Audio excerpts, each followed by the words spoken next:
If you know you're a new mom, gather here. This message is for you. Now, this is my experience, and I want to share it because it might help someone out there. 2 weeks ago, I went to give my baby 10 weeks immunization.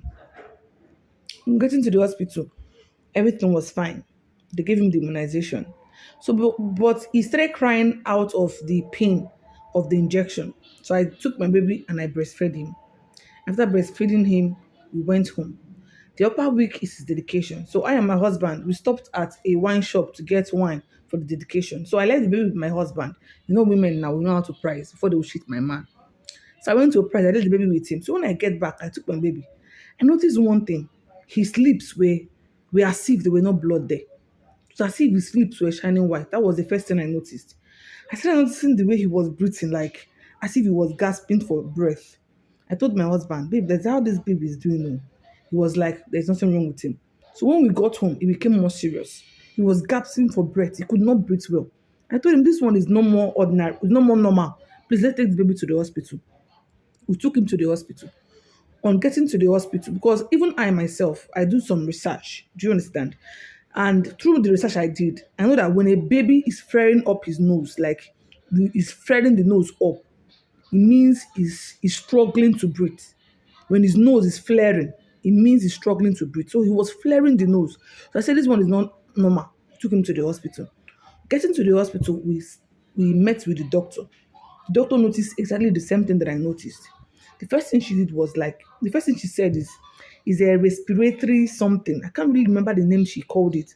But in terms, what it means is that the breast that I wasn't supposed to breastfeed him while he was crying. I was supposed to allow him to settle before breastfeeding him. That as I breastfed him as he was crying, that the breast milk left where it's supposed to enter and entered another place. That was what caused his breathing distress. So she told us to go to normalize him. So I went there, they normalized him, it came down.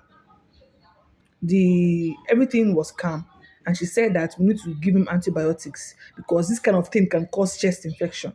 So my baby had to undergo 5 days, morning and night, taking antibiotics injection for 5 days just because I breastfed him while he was crying.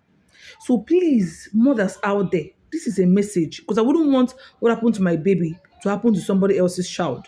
You know, God came through because nobody knew what would have happened. There are many child that went through that same thing and they didn't survive it. So I'm just so grateful to God. And there's a message out there to mothers. Please, if your baby is crying, whether it's immunization or whether it's just normal crying, don't breastfeed while your baby is crying. Don't breastfeed. If your baby is crying, don't breastfeed. Make sure your baby is calm before you breastfeed him. And after breastfeeding, please make sure you burp him. Make sure your baby burps before you drop him or before you lay him down or before you do anything. Make sure the baby burps because if it doesn't, it can lead to something else. So this is the message out there. I know it might be beneficial to somebody out there. See you.